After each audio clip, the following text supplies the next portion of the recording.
What's up, YouTube world? Hollywood here on today's episode of Hollywood's Shakespeare Sunday.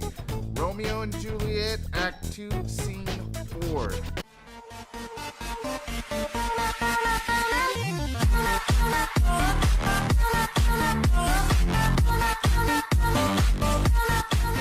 Romeo and Juliet, Scene 2, Act 2, Scene 4, a street. Enter Benvolio and Mercutio.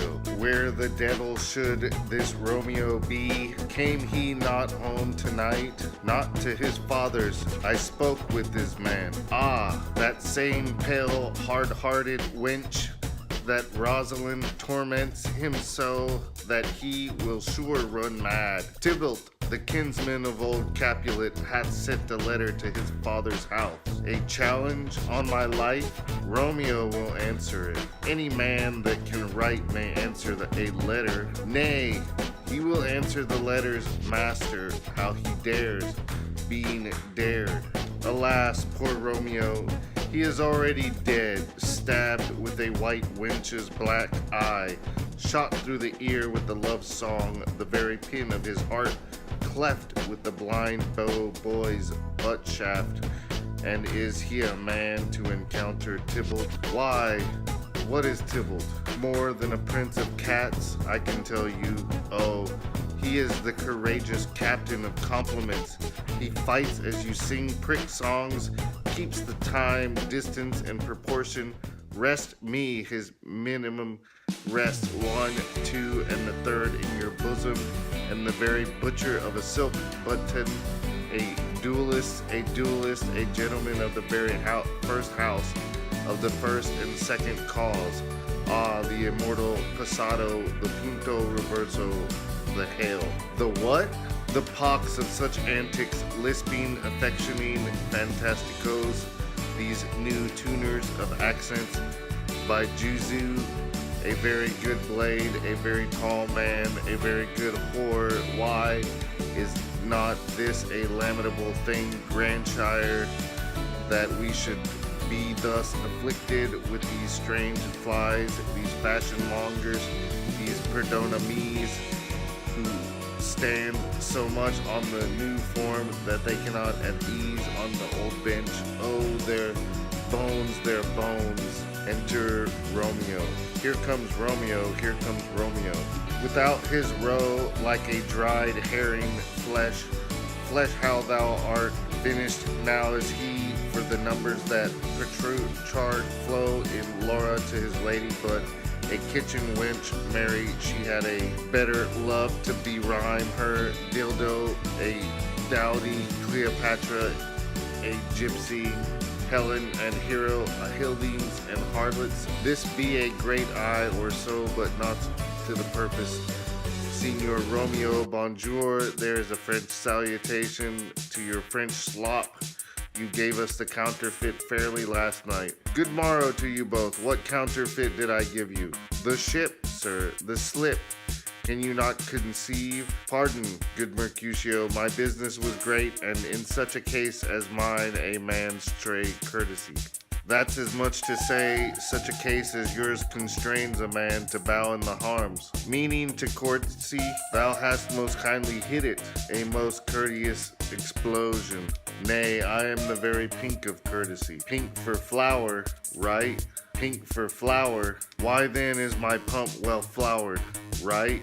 Why then is my pump well flowered? Well said. Follow me this jest now till thou hast worn out thy pump, that when the single soul of it is worn, the jest may remain after the wearing soul singular. O single-souled jest, solely singular for the singleness, come between us, good Benvolio, my wits faint. Switch and spurs, or I'll cry match. Nay, if thy wits run thy wild goose chase, I have done, for thou hast more of the wild goose in one of thy wits than I am sure I have in my whole 5. Was with you there for the goose.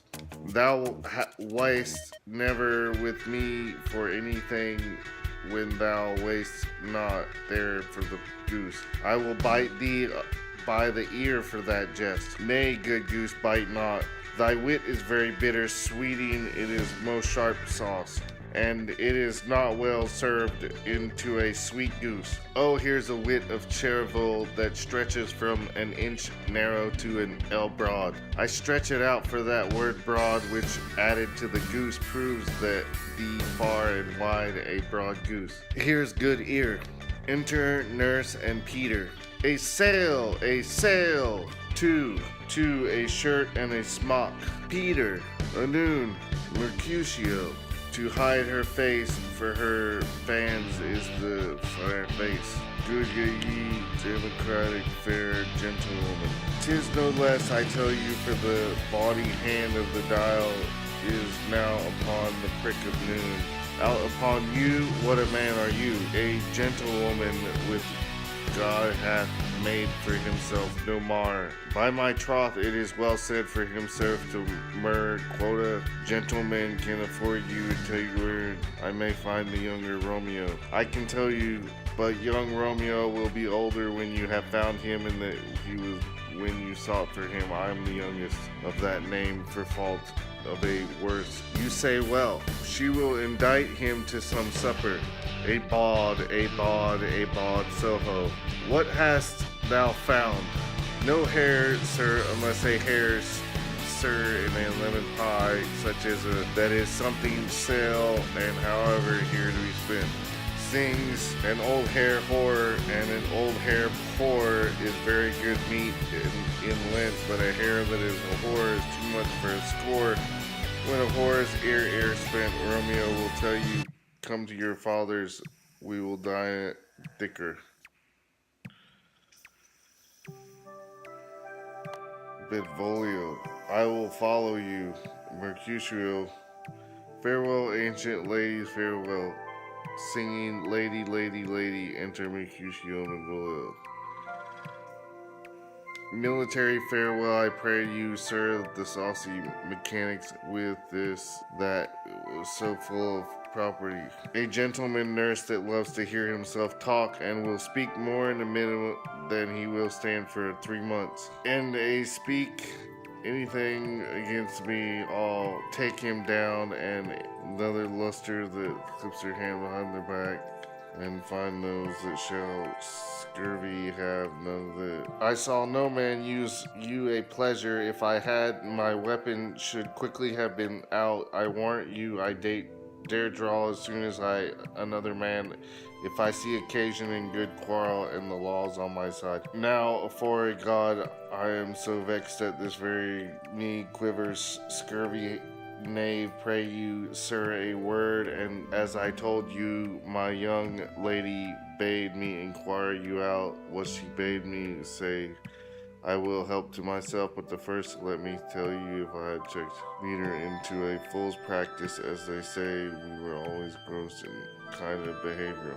As they say, for the gentlewoman is young, and therefore if you should deal double with her, truly it is were an ill thing to be offered to question a gentlewoman on the weak dealings. Nurse, commend me to thy lady and mistress, I protest to thee. Good heart, and I faith I will tell her as much as the Lord as she will, joyful woman. What will thou tell her, nurse? Does thus not mark me? I will tell her, sir, that you do protest, which is I take it. It is a gentlemanlike offer. Bid her devise some means to come to shrift as this afternoon, and their hall for Friar Lawrence shall be shriveled and married. He is for thy pains. No, truly, sir, don't a penny. No, go to, I say, you shall. This afternoon, sir, she said, be there. And stay, good nurse, behind the abbey walls. Within this hour, my man shall be within thee,